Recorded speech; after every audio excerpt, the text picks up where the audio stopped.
Coming to the stage, though, we have Melissa Gray, and she's very funny. Make some noise, everybody. Make some noise.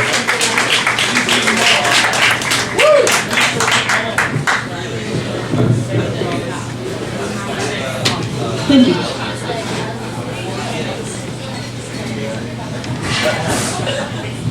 My friend, who is a Nazi, went on Match.com, and lo and behold, his perfect match is a Jewish judge here in town. And I wanted to call her after they'd set up the date and say, lady, he's got maternal issues, he's emotionally unavailable, and girl, he just wants to turn your flesh into a lamb. And you say, how can you have a friend who is a Nazi and clearly hates a whole denomination of people just purely on religious belief? And I say, all of you have a friend who hates broccoli. And broccoli are my people. I love the Blubaugh. I also love physical abnormalities. I have a real hard-on for wandering eyes and club feet and bird chests, and I have a girlfriend who has a wandering eye, and she always cleans up. It's really sucks hanging out with her because she'll flirt with a guy over on this side of the room, but the guy over here thinks it's him, so she's got pretty much a 180-degree flirtation focus, and she always wins. But I am happy that football is over. Football to me is soft porn, and I have a hard time sitting in the room while other people are in the room while I'm watching football, because to me it's a game of shiny pants. I don't care who's playing. I don't care who's winning. I care about slow motion and pants. It's nice. It's nice. I picked up a gig as a dog walker, which is 99% awesome and 1% suck. And that 1% suck is, of course, picking up poop. Now, someone complained that I had put the poop in her garbage, and I seal it up really nice. I get my bags. They're ergonomically correct. They're going to biodegrade eventually. So she complained about it, and I said, well, I will do what you are supposed to do with dog poop, which is to put it in a paper bag and set it on fire and ring your doorbell. I have a roommate who just came out of a nasty breakup. So of course he's having sex with everything in town except me. It's okay. It's like having a beautiful house cat that won't let you touch it because you have to clean up after its shit and feed it every now and then. But he said, well, I went out and I think I lost my mojo. I went to a bar, I couldn't pick up. And I say, picking up is bullshit. No one needs love. You look for someone who likes you. Fuck love. Find someone who likes you. So my challenge to everyone is to not look for love, but look for someone who likes you in the big picture, and also who you can have a 2-year relationship with and not feel like punching them in the fucking face. That's the challenge. Have a good night.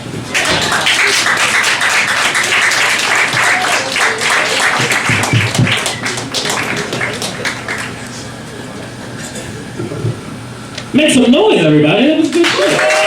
Woo! That's it, Diem. Come alive tonight. Coming to the stage next, we have the fantastic comedian, Blubaugh. You can tell he's fantastic because he's laughing. What's up, Captain Diem? How you doing?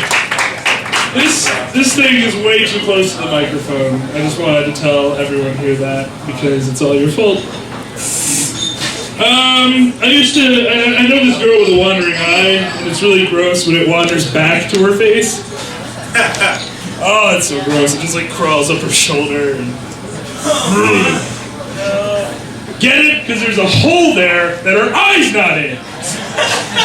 I thought of that set during her... fuck you. I think I caught her drunk. I don't even know. Like, I didn't drink anything tonight. Then I watched that and I'm just like, ugh. Find someone you like, because if you don't, you'll be alone forever. Yo, okay, here's the thing. I'm gonna fuck that whole table. That table right there that keeps talking, I'm gonna have sex with all of it. I'm just gonna take my dick, I'm gonna shove it in that table until it stops talking. Woo! Say something amazing then. Alright, let's talk about horses. Here's the thing. That was good. I read a lot of horse jokes. Like, I've been doing stand-up for about a year now, and you start to notice a through line through your jokes. Like, Steve has weird race relations and the movie Predator. I have horses and dogs, which is weird, because I hate horses. I fucking hate horses. They're fucking monsters. Like, maybe there's something wrong with me, maybe I played too much Pokemon as a kid, but I just see animals as monsters. Ugh. Anyway. So I thought about this a lot. Like, why do I think horses are so funny? And I realized it's because when my older sister was like 16, she was dating this guy named Sterling.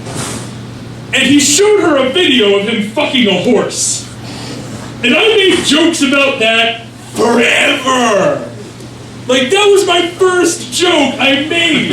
Was just like, hey Heather, what's up? Your boyfriend fucking a horse? I think your boyfriend's fucking a horse right now. Hey, did I mention your boyfriend fucked a goddamn horse? And I think that's why I make so many horse jokes. Hey, that guy has balls. And he has balls, and he has balls, and he has balls. You have balls, you have balls, you have balls, I have balls. Balls, balls, balls, balls, balls. Clap if you have balls. That's a lot of balls. There's twice as many balls as there were people clapping in this room. Do you ever think about all the balls in the world? I want you to think about this. A plane, like a standard airplane, holds about 200 people. Statistically, like half of those are going to be men. That's 200 balls soaring through the air. Woo! Fuck, there's so many balls in the world. There's 7 billion people on this planet, and probably like 7 billion human testicles. I don't even want to talk about dog balls. I'm going to talk about dog balls. Here's the thing about dog balls. We cut off dog balls, and no one knows what happens to the dog balls. Where are the goddamn dog balls? I've been to a vet. I've seen a big chest freezer just throw, like, full of children's dead best friends. No balls. What's the McRib made out of? Woo! Horsford! Horsford! What's my time? I feel like that's something a time traveler might yell at one point. Horsford, what's my time? Damn it, they have guns! Bayonet!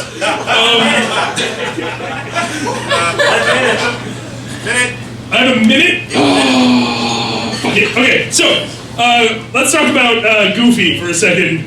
You know who Goofy is, right? Goofy! He's not a stupid person. He's the smartest dog ever. He's so smart, he learned how to talk, he put on people clothes. Goofy's a smart-ass dog. However, Goofy knows Pluto. Which, I'm sure, like, Pluto will be, like, chasing a stick or getting his, like, ass scratched or, like, fucking chasing a car, and Goofy will just be like, oh, that mother woofer. So I really want to use the N-word there. I want to use it so bad. Oh, I want to say the N-word so bad. I'm not going to. But I feel like that's one of those things as a comedian I think about a lot. Yeah, Sean says I can say it 4 more times before I get killed by him, which is an interesting fact. I should say something funny before I leave, but I won't. My name's Josh Blubaugh. Good night.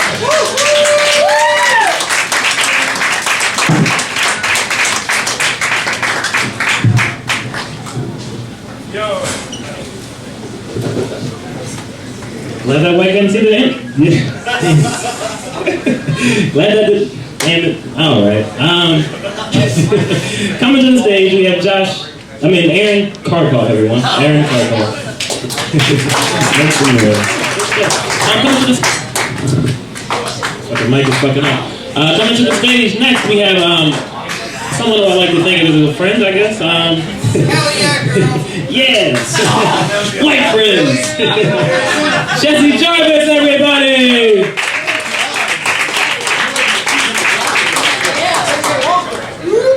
Cafe Diem, how are you doing?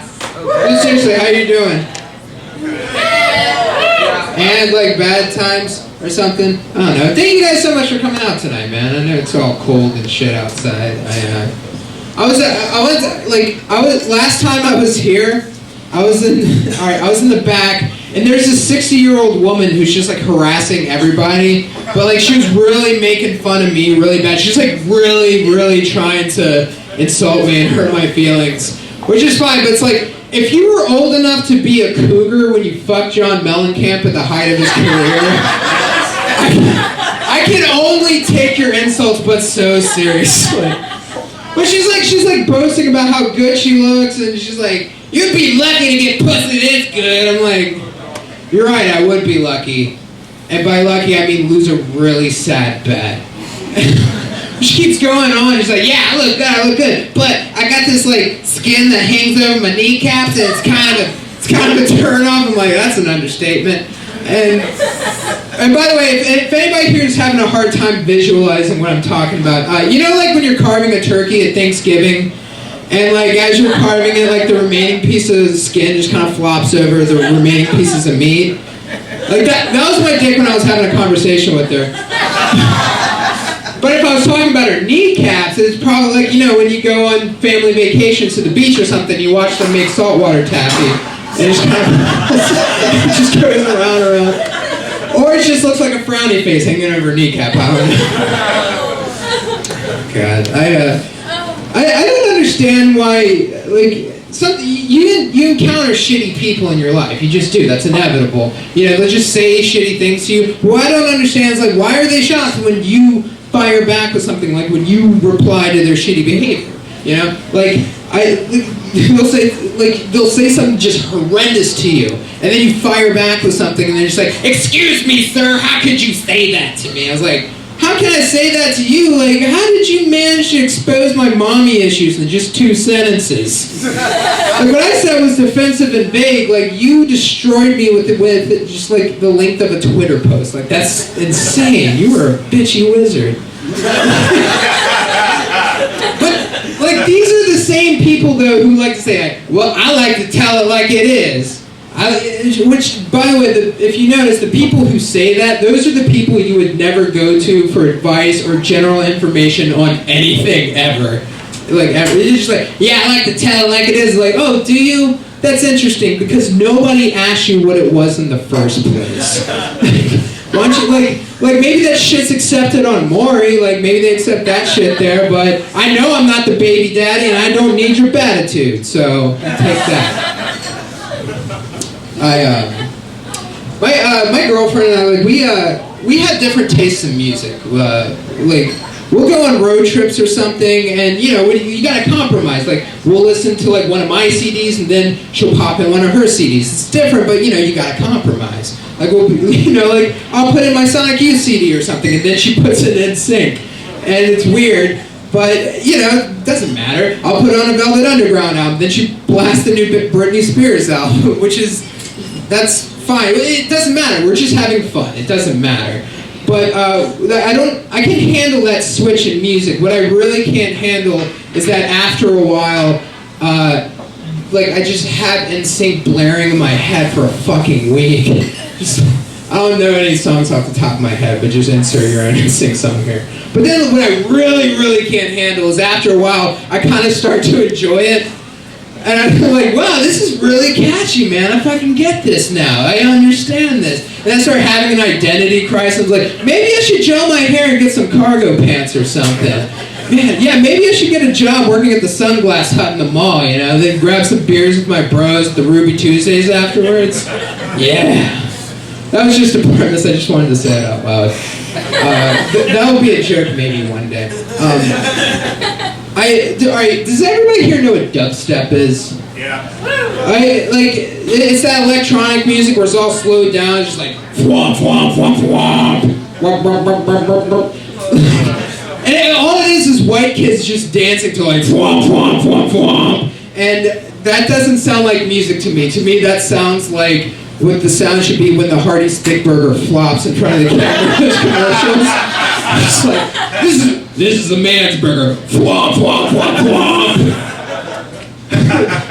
Which actually is this exact sound it does make when it actually hits your stomach. Just like flop.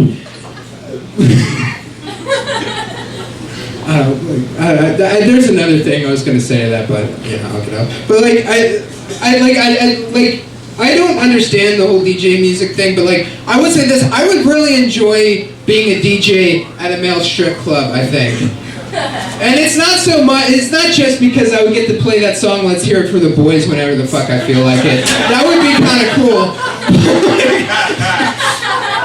But I just know I would end up in the situation where I would see something going on, I would get to say something like, hey, it looks like that woman in her 50s is enjoying her full frontal lap dance. Talk about getting hot flashes, hey-o! Which is a menopause and a dick joke in one. But she doesn't slip a bill, she just slips some Groupon vouchers.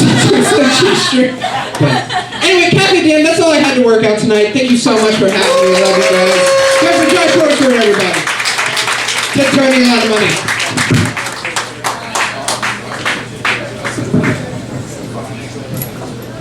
Jesse Jarvis, everybody. Jesse Jarvis. Good shit.